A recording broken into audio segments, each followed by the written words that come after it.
This is your Thursday Daily Delivery. I am Michael Rand, Josh Donaldson. I promise you I'm not using any sticky substances to make this podcast. Wow, a lot going on right now we got to talk about. I'll have Jerry Zgoda on the show in just a little bit to talk about Minnesota United and the hot streak they are on after an 0-4 start to the year. Probably should talk about the Lynx as well. They won again on Wednesday, continuing their hot streak. I caught up with Jose Miranda, Twins prospect now in St. Paul, had 3 home runs in his debut with the Saints on Tuesday night, had 1 hit again Wednesday. Really interesting backstory for him, so I'll play you a little bit of audio from the interview I had with him and catch you up on his story as well. But first, what did I miss? We got to go back to Josh Donaldson, you guys. It's the story that keeps going and going and going. Obviously, we talked on Wednesday's show about the confrontation between him and Lucas Giolito. Him talking about sticky substances when he crossed home plate after hitting a home run Tuesday. Twins lose that game.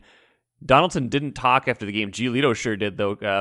Had some choice words for Donaldson, called him a pest, all sorts of other things, and made it clear that he is not a fan. Said basically, if you've got something to say it to my face. Well, it sounds like actually that happened. We didn't hear from Donaldson on Tuesday, but we did Wednesday, and he said he and Giolito did have a little bit of a confrontation, or a little bit of a meeting of the minds, so to speak, after the game. And Josh Donaldson said basically Lucas Giolito didn't have a lot to say at that point. He didn't have really much to say. He said that he thought it was annoying. I said, so what? I'm on the opposing team. What do you care about me? I said, I'm in your face. I'm telling you what I think. What do you got to say about that? And he didn't have any response. Now, of course, at issue in all this is Josh Donaldson's assertion that a lot of pitchers have been using illegal substances to make their pitches a lot better, and Major League Baseball basically agrees. They've been doing a crackdown on this lately. But Josh Donaldson, not one to come to an argument without the facts, brought all of this to the Wednesday news conference he did. I had been checking this too and noticed that Giolito's spin rate had been down in recent starts. Josh Donaldson noticed the same thing. Here's Josh on that. All right, let's go look at his numbers. What do the numbers say, right? And what do we know about the sticky substance? What does it do? What does it help with? It helps with RPMs. It helps with spin rate. Well, guess what? Mr. Giolito, your fastball spin rate's down 200. Your curveball spin rate's down 400 or 500. Your slider's down 200. So, look, if we're going to talk about class, what side are you going to choose? Are you going to take the side of someone who's playing the game fair, or are you going to take the side of somebody that was probably cheating before this happened? Now, what's interesting about all this is that it flies in the face of what we think of as the typical Minnesota Twins player. There's not been a lot of brash, confrontational Twins players over the years who have kind of been in your face like this. And Josh Donaldson certainly had that reputation when the Twins signed him before the 2020 season, and he certainly has that reputation still now. Now, this is kind of being framed, certainly in some circles, just even seeing tweets from different people as, do you like this? Is Josh Donaldson good or bad for the Twins, good or bad for the game? And I think that's a little bit of a disingenuous argument. I don't really know if that's a productive way to look at it, because it kind of depends on what you like in a player and whether you see what he's doing as genuine or not. I'd say a more interesting question is, what's Josh Donaldson's end game here? Is this just who he is, and he's going to talk about this when he's ready to talk about it? Because I don't think talking about pitchers cheating is a bad thing at all. I think him being upfront and honest about that is a great thing for the game, because this has to stop. But what's his end game here? Is he frustrated? Is he trying to fire up his team? Is this just kind of who he is? I'm trying to game out what he wants to happen from all this, or if basically what he wants out of all this is for pitchers to just fess up and stop cheating. So that's my question here is what's his goal? Because I think in a certain context it's a little bit selfish to put your teammates into this whole conversation where they then are maybe the targets of other teams, things of that nature. So I don't know exactly how to frame the way he's going about this. I don't mind it, especially the stuff where he's talking about pitchers cheating. He had a whole bunch of other things to say Wednesday. He went off on Ozzie Guillen. I mean, it just feels at a certain point like there's a frustration with being 13 and a half games out of first place.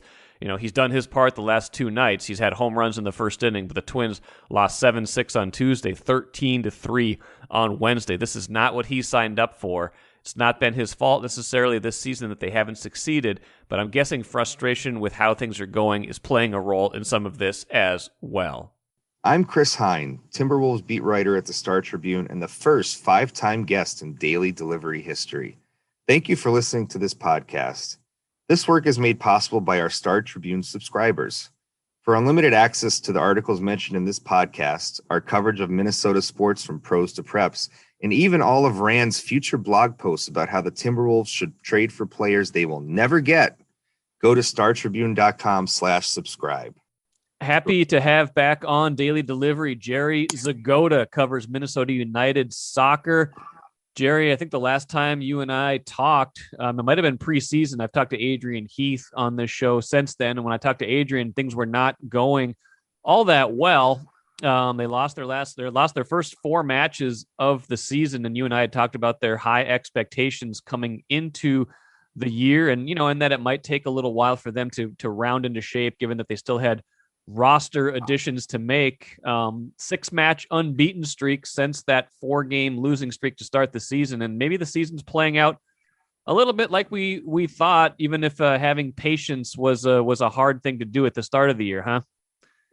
Yeah, I mean, I remember having a couple friends of mine who are big Loons fans come up to me are they going to fire Heath? Are they going to fire Heath? Everyone was waiting, maybe hoping, but I said, you can't judge this team until they got sort of this full roster in their mind here. They added the 3 new guys from Argentina, 2 of them, and from France. And then, they haven't really had their complete team together yet because they haven't, during the stretch, the last couple of weeks, had the 3 guys, Grey Goose and Bud and Yuka, who are away at the European Championship. So I always said, you can't judge this team until it gets fully together, and it still isn't fully yet. So we'll see even what more steps they can make from here on. But you kind of had to be patient. You knew they weren't that bad, 0-4 bad. Just I don't know what all the factors were that contributed to them, but we're going to talk about what has contributed to the 6-game unbeaten streak. Is they've defended, given up 2 goals in that stretch, and I don't know if you can say it's all because of Tyler Miller, but it coincided, they just weren't going in the right way. So they decided, we got to make a change here. I don't think it was Dane St. Clair's fault in the least, but they made the change, and all of a sudden they're loading up victories or at least draws and clean sheets. And, it made a difference. Yeah. 6 matches is a long way to go. They haven't lost since since early May. And by the time they play again this weekend, it'll be July. So that tells you the run they've been on. They had some off weekends in there as well to kind of stretch out that streak. But it's going on a couple of months now. Stylistically, have they been able to? I think Adrian Heath had talked about when he was on the show, just wanting to play a certain way. Does it seem like they're able to play? They're obviously getting results. Are they able to play the way they want to play more now? Both going forward and being able to defend as they have been. I think they're starting to. I mean, they're starting to become a threat. They'd always create scoring chances. They couldn't put the ball on goal or finish them off. But now you bring in Fragapane from Argentina and Unu from France, First Division, and you can see the last couple of games those guys can create and finish. So I think we're just starting to see what they can be. So and I think the other thing is. I have to go back and see just how many games it was into the 6-game stretch, but they've gotten Dabasi back on the back line. I think that makes a big difference too. I think he's a key guy. You put him next to Boxall, who's another guy. Once they get the 3 guys back from the Euros, then Boxall's going to leave for the Olympics. So they're still not going to be complete till August sometime. But you put him and Dabasi together, and they're really formidable. That's one reason not the only reason, of course, but one reason why their defense has improved, and they're defending all over the field as well, too. They're defending from up top far away. It's not all just the back 4 and the goalkeeper. We talked at the start of the year, it was very much Emmanuel Reynoso focused on, just how good he had looked at, after coming in at the end of last year, how instrumental he was in getting them very close to the MLS Cup final. How much has he been helped by, the early season additions, and how is he having to adjust a little bit in year 2 of Major League Soccer? Well, I think he's getting used to it. Actually, I'm writing a story just about how I think one is he's got having to get used to it. And he had to face it, I'm sure, in Argentina, but just teams are getting more physical with him.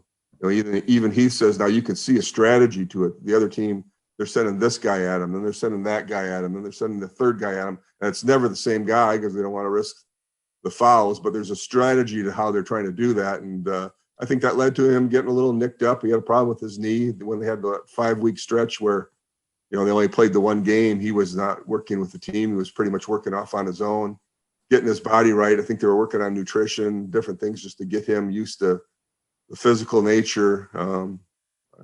I think, it's got to be physical where he played in the first division in Argentina, but teams are definitely trying to, muscle him. I mean, if you can't beat him up, was the quote from Jacari Hayes yesterday. So, we'll see. I think now once you get the presence of Unu and Fragapani, I think that will create more space that they can't just mark him all the time, or you're going to leave space open. So we'll see how that works out all long term. But certainly, that's going to be fun to watch the connection play between those three guys.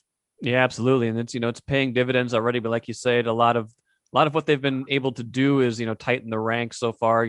2 goals in those 6 games. It doesn't leave a lot for the opposition to get. Like one of those clean sheets was a couple of weeks ago now when they had their first full crowd back at Allianz. Soccer, any sport obviously benefits from supporters, from fans. It feels like the soccer experience, though, there's a different kind of connection. Have you sensed from talking to players, especially since they were able to have that full attendance, what that does, for home field, for just morale, things of that nature? Well, yeah, I mean, part of that problem was they started when they lose 1 or 2 here to begin with early in the season, and there just really wasn't that. And they weren't quite as the same team last year when they were playing with no fans. So it does add some energy and lifts you up when you need it. And yeah, it was fun. It just felt like old times the other night when it was loud and the banners and the smoke after the goals and all that stuff. It felt kind of normal. Yeah, it's a nice feeling to have. And just big pictures, we talked about this team being on the 6-match unbeaten streak. And like you said, still missing some players over at Euros, and then there's going to be the Olympics. It's a strange year, just with all those things happening at once. They might not get to the full squad they want to see until the second half of the season for sure, and later in the year in August.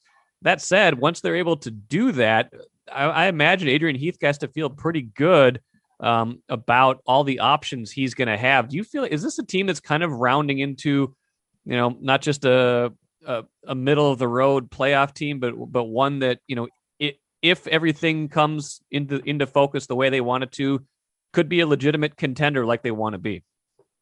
Well, I mean, if you say were they last year, that's away from MLS Cup. So and improved this year, much more of an offensive threat this year. Obviously, some changes, but give them time, and we'll see. You're still in a conference where you got Seattle, who's at risk of could possibly run away with everything. But then you've also got this.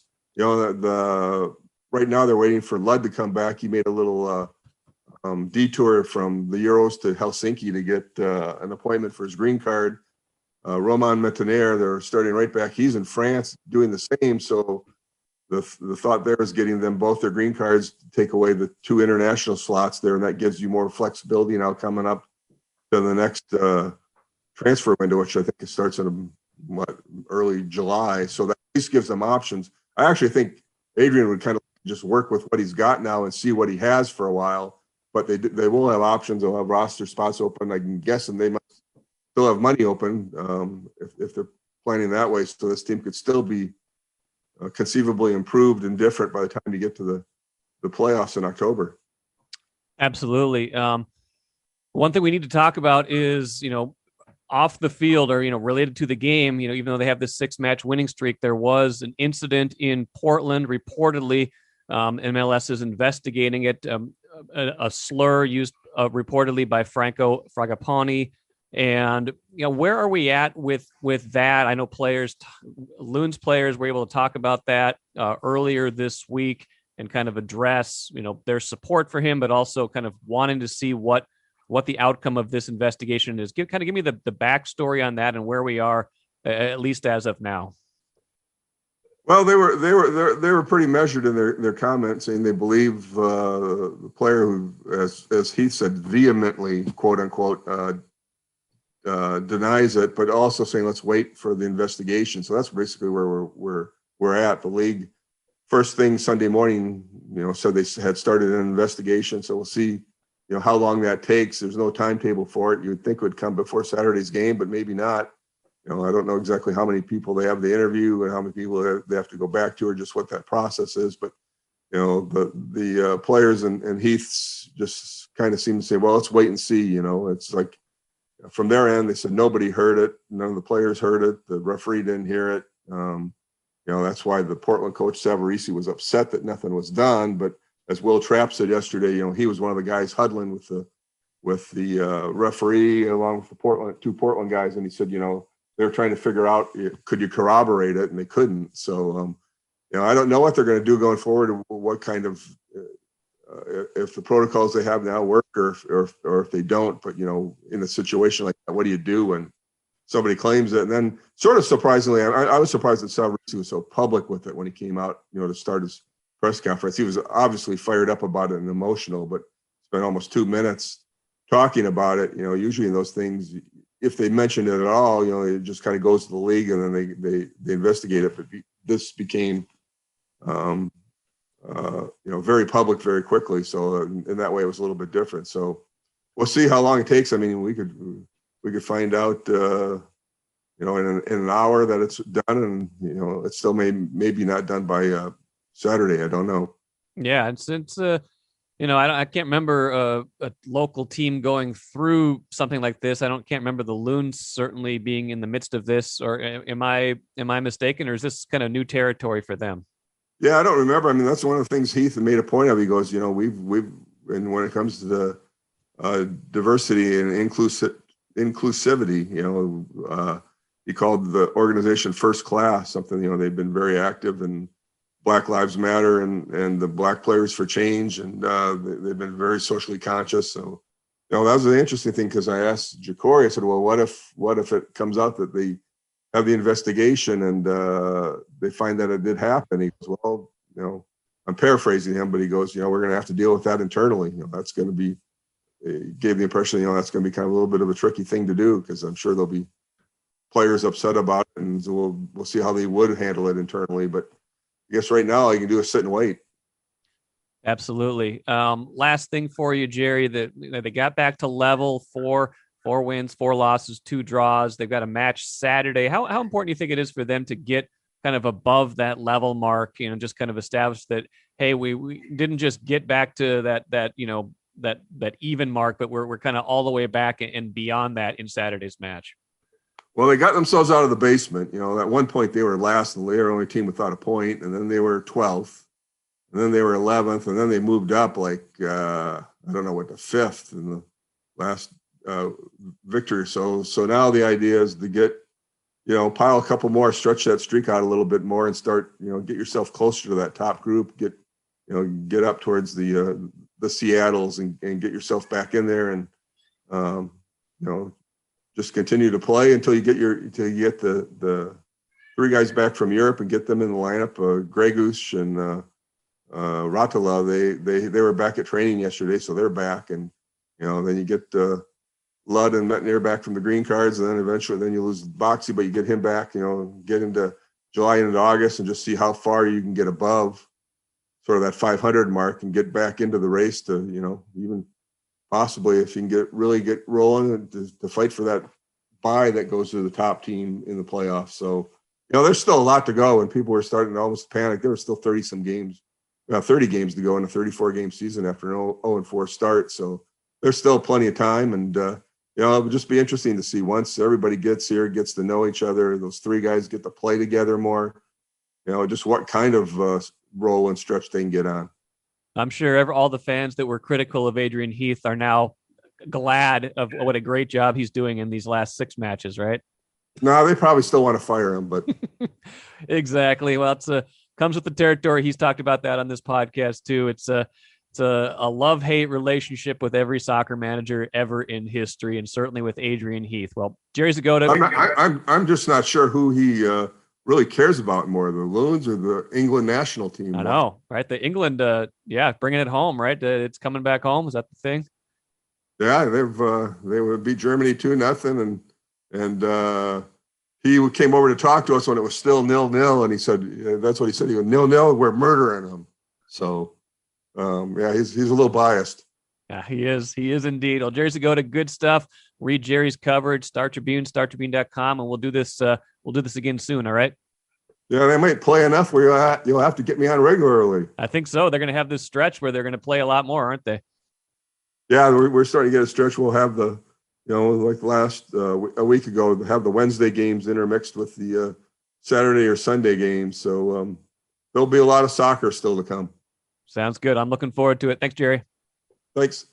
Just a note to add on to that excellent conversation with Jerry Zgoda. There's been nothing decided so far in the Franco Fragapane case as the league has investigated, at least as of Thursday morning. United plays again Saturday against San Jose at Allianz Field. We'll see if anything is decided by that point. Now, I had a chance to catch up with Twins prospect Jose Miranda. Love this because the Twins prospects, when they reach AAA, are only, 15 minutes away from where I live now that they're in St. Paul. So he hit 3 home runs in his Saints debut on Tuesday. And then, became kind of the talk of the town for a little bit. Saints had media availability with him on Wednesday. Got to know him a little bit better. Wrote a story for Star Tribune, StarTribune.com. And, just a really interesting backstory for Jose Miranda. Drafted in the 2nd round by the Twins, 2016, out of Puerto Rico. He was a shortstop. He was 18, just turning 18 basically at that time. And progressed through the ranks. He was with Toby Gardenhire at a lot of different stops. Toby Gardenhire now the manager of the Saints, of course. And on his 23rd birthday, Miranda hits 3 home runs Tuesday. Kind of knocking on the door, it feels like, even though he's just 23. When you have a debut like that, he had another hit on Wednesday in his 2nd game. When you're able to do that at such a young age, and especially, one thing I found really impressive is, basically before this season, he'd only had 5 regular season at-bats above Class A. And then and that was 2019. And of course, 2020 wiped out for minor leaguers because of COVID. And still, he's able to come in and do that this season. So I had a chance to talk to him a little bit. I asked him about how he's been able to kind of pick up where he left off and have such a great year this year. Between AA Wichita and now the Saints, he has an OPS over 1,000. I think he's got 16 home runs in just a little over 200 at-bats. So here was Jose Miranda's kind of explanation for how he was able to kind of miss a year and then have a season like this so far. It was a weird year last year, but just playing baseball this year finally after last year, I worked pretty hard in the off season. I worked on some things that I needed to work with, and I think I got ready for this year, mental and like body-wise too, and I think it's paying off right now. Like I said, Toby Gardenhire has been with him for several different stops. I think, at least 2, maybe 3 stops along the way as they've both worked their way up the chain. Toby working, managing different levels of the Twins minor league system throughout the years, last few years.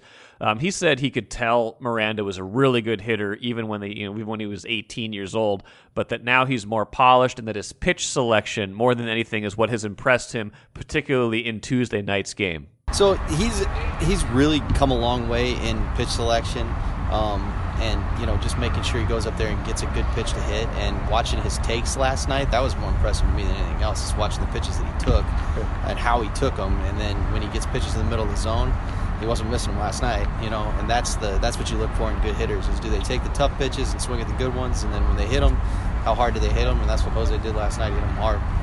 Now, like I said, Miranda came up as a shortstop, but now he's more of a second baseman / third baseman. Toby Gardner said he's got good hands. He's a good infielder. He can play kind of all around depending on where you need him. Now, interestingly enough, the Twins, like at the outset, we talked about the Twins' third baseman, Josh Donaldson. He's signed to a long-term contract, so I don't know if that spot is open, barring a trade. Second base, a little less settled, I would say, because Luis Arias has been turned into more of a super utility infielder. They're trying Polanco at second base this year, but Andrelton Simmons is only on a one-year contract over at shortstop, so you could see some movement there, especially at the trade deadline if Simmons is moved, and then maybe a spot opens up for Miranda towards the end of the season. Getting a little ahead of ourselves there, but I thought it was interesting. I also talked to Brent Rooker, who's been up with the Twins a couple different times about, how you progress through these levels. What's different? What's different once you get to AA, AAA, the major leagues with the pitching you are going to face? Yeah, I think once you get to AA, for the most part, the quality of stuff is the same.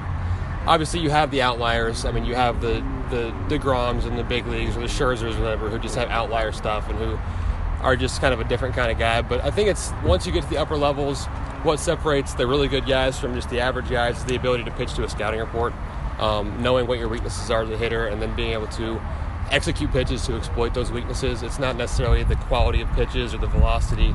It's just the ability for them to know what they're trying to do and be able to do that when they want to.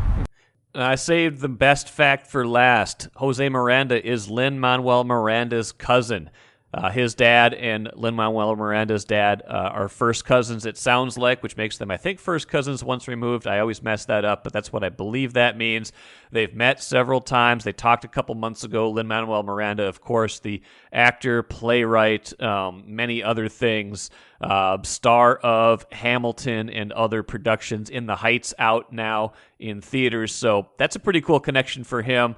They've talked within the last couple of months, like I said, kind of talking about their craft, and I think it'd be pretty cool, if he makes it to the big leagues, to see Lin-Manuel Miranda at Target Field. The most interesting thing to me, though, is that that Jose Miranda has not seen Hamilton. I can't believe he hasn't seen it yet, given that Lin-Manuel Miranda is his cousin. But he said he really wants to see it now. He was going to go once because Lin-Manuel invited him to go see it, but he couldn't go. So maybe that will be. His next venture, and one way or another, he won't throw away his shot. Let's end with the cooler. The Lynx got that all-important win to get over 500. They are now 8-7 after a 82-76 win in Phoenix. Both teams came into that game 7-7. The Lynx started the season 0-4, but now 8-7. So that's 8-3 since that start. 3 wins in a row. Definitely getting this season turned around to the point that they wanted it to. It took some work. I mean, Kayla McBride had a huge game for them. She was, one of their big off-season acquisitions. Sylvia Fowles had been carrying the team for a couple games before that. So they've got a lot of different dangerous pieces that are all starting to come together for them in the way they hoped it would. That'll do it for me today. Lavelle E. Neal will join Friday's show. Should be a fun discussion with him. Probably some trade deadline discussion coming off of a Jeff Passan report that teams are basically waiting on the Twins to see if they're going to be sellers. Sure looks like they're going to be, based on how this series in Chicago has started at least. But I'll get more of Lavelle's perspectives on that, on Josh Donaldson, and everything else. Thanks for listening today. Please download, subscribe, write a review to this podcast wherever you get your finer podcasts, or even your less finer ones. I don't know what you like in a podcast. Read Star Tribune, StarTribune.com as always, and we'll get you again on Friday.